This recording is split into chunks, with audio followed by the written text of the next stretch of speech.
Olá, alunos do oitavo ano, como é que vocês estão? Tudo bem? Olha só, antes de dar início à nossa aula, metralha o like, vai! Metralha o like, metralha, isso, vai! Eu tenho percebido uma coisa, olha só, o número de pessoas que estão assistindo o vídeo não corresponde ao número de like. Isso significa que tem muito aluno que está assistindo a aula e está esquecendo de deixar o like. E é importante. Então, antes de iniciar a aula, para que você não esqueça, deixe o seu like, deixou? Agora sim nós podemos dar início à nossa aula de hoje. E hoje a aula vai ser maravilhosa. Nós vamos falar aqui sobre a formação dos Estados Unidos da América. Uma história bem interessante. Se prepara. Por volta de 1583, Sir Walter Raleigh procurou a rainha da Inglaterra, Elizabeth I, e lhe pediu uma autorização. Ele queria organizar uma expedição com o intuito de atravessar o Oceano Atlântico e vir para cá, o nosso continente, que é o continente americano, onde hoje é os Estados Unidos da América. Ele queria começar aqui uma colonização. Ele queria começar a povoar com pessoas vindas da Europa. A rainha concedeu-lhe essa autorização. Assim sendo, 3 expedições foram organizadas.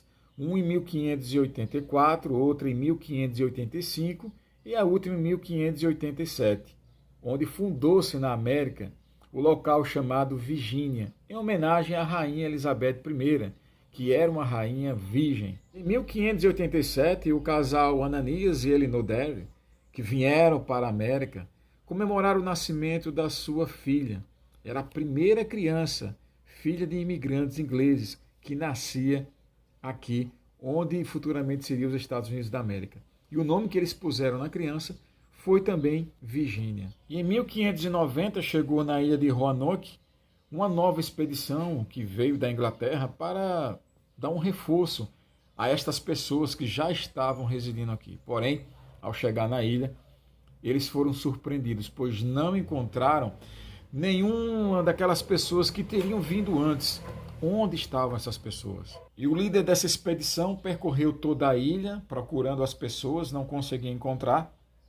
Porém, ele viu que havia uma inscrição em uma árvore, e ali naquela árvore dizia o seguinte: Croatan, talvez uma referência de que uma tribo indígena desconhecida esteve naquele local e acabou dizimando aquelas pessoas. No início do século XVII, a coroa real confiou então a 2 grandes companhias de comércio a tarefa de virem aqui para a América e começarem uma nova povoação, uma nova colonização. Para atrair as pessoas, essas companhias começaram a divulgar e fazer promessas. Eles diziam que as pessoas que topassem poderiam ter uma nova vida, poderiam também ter terras férteis.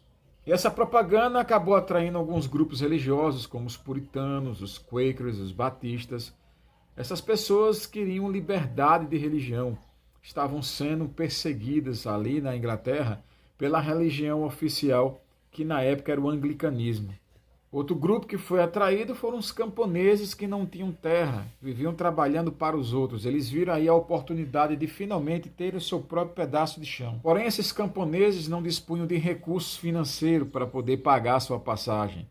Logo, eles tiveram que fazer um acordo, e o acordo seria o seguinte: os grupos religiosos financiariam a passagem, a travessia deles para a América, e quando chegasse aqui, eles iriam trabalhar de graça durante 5 anos para pagar aquela travessia que eles haviam feito. Sendo assim, eles fizeram aquela travessia e em 1607 foi fundado Jamestown, que é considerado o primeiro povoado permanente na América do Norte.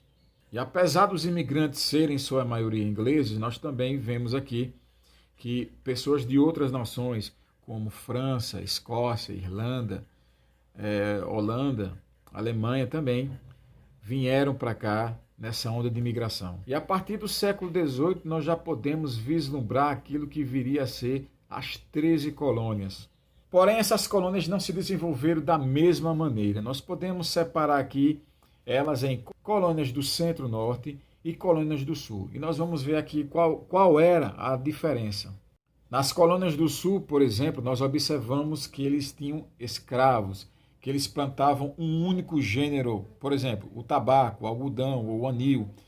E essa plantação era destinada ao mercado externo. Os sulistas vendiam o que plantavam para a Inglaterra e praticamente tudo que eles consumiam também vinha unicamente da Inglaterra. No sul, havia mais ou menos 400 mil escravos que foram trazidos entre os anos de 1620 a 1860. Eles eram trazidos para trabalhar nessas plantações. E quando nós observamos as pessoas que moravam nas colônias do centro-norte, nós já vemos uma diferença. Primeiro, que eles praticavam a policultura, eles plantavam diversos gêneros. E eles também, diferente do sul, não mantinham exclusividade comercial com a Inglaterra, não.